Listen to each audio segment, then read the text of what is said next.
Vaheguru Ji Ka Khalsa, Vaheguru Ji Ki Fateh.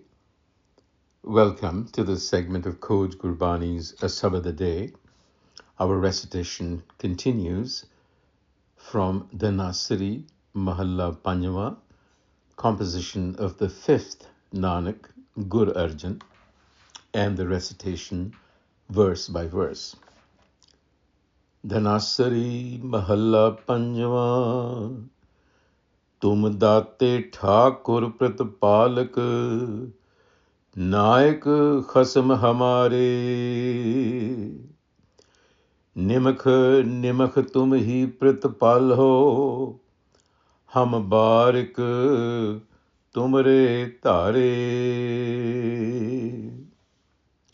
You, tum, are the giver, date. You are the master, Thakur. You are the sustainer, Pratipalak. And you are the architect of our destiny, Nayak, Khasam, Hamare. These are all attributes of the self or the creator, if you will, who is in turn the giver of life, the master of the universe, the sustainer of its creation, and the architect of our fate. And you sustain us moment by moment. Nimakha, nimakha tum hi pratapale. Every moment. It is not like once done and he turned the wheel and forgot all about it. No, he's intimately involved with our lives. Because the Guru says, Ham barik tumare dhare. You are holding us. We are held by you, Tare. We are your children. So what we are reading here is a very intimate relationship that the Guru is describing between the self, meaning us, and the self with a capital S. And it is a totally dependent relationship. Tum barik, ham barik tumare thare, and tum date Thakur Pratipalak. It's not two-sided. It is a totally dependent but intimate relationship.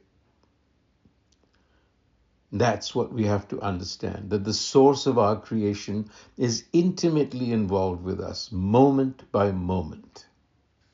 We are not autonomous agents. That's why the label children, barik. We are dependent.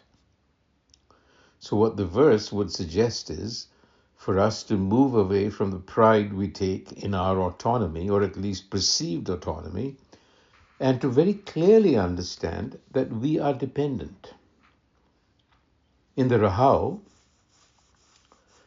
the Guru says, the idea of describing you is impossible because I have but one tongue, he says, Jehva ek. And so with that one tongue, which of your qualities can be spoken of? Kavan gun kahiye. Jehva ek, kavan gun kahiye. Which quality? Or how could I possibly describe your qualities? Because you are besumar beant Swami. Besumar, beyond count. Beant, beyond limits.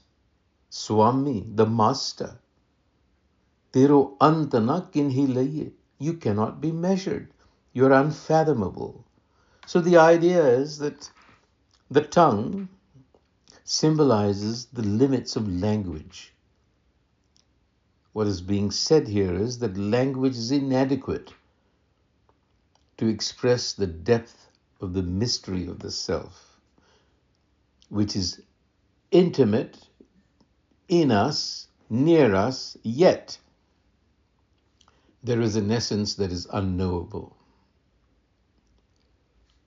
And now the verse turns to a description of our condition. Kot parad hamare khando. It's an appeal. Millions of my transgressions or offenses, if you will. I would say these are misdirections, misjudgments.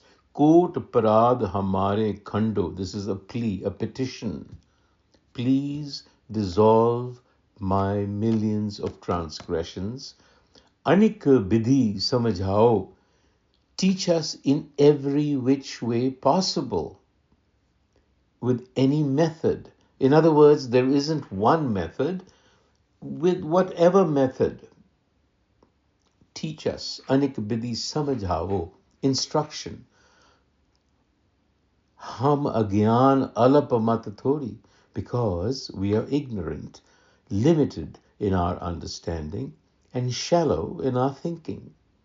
And then the final appeal here is appan bird rakhao. This is kind of reminding the Creator to uphold its own nature. It is in its nature to sustain us. So these transgressions that the Guru is speaking of are not to be considered moral failures. These are cognitive misjudgments. They arise moment by moment. Why? Because of distorted perception, the ego. The ego makes us prone to error every step of the way. But you see, the appeal is very contemporaneous. There's no blame, there's no shame, and the remedy that is requested is anikabidi samajao. Instruct us, refrain for us. If you have to explain to us repeatedly, please do so, moment by moment, whatever method is available or appropriate at the moment. So we seek to be educated.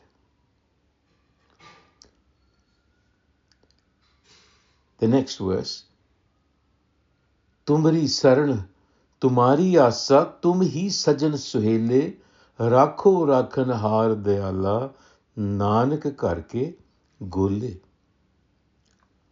The thing is, we have to seek the refuge, because that is the only hope we have. You are the loving friend and the gentle guide. Protect us. Rakho, rakhanhar. You are the protector. And Nanak ghar ke gole. Nanak is a slave in your household. This is very significant. What Guruji is teaching us is that we are servants embedded within the cosmic household. We are never separate. What that means is we have a very intimate relation with this universe around us. And so we have to learn what that relationship is and how do we benefit that relationship. That is the message here. Vaheguru Ji Ka Khalsa, Vaheguru Ji Ki Fateh.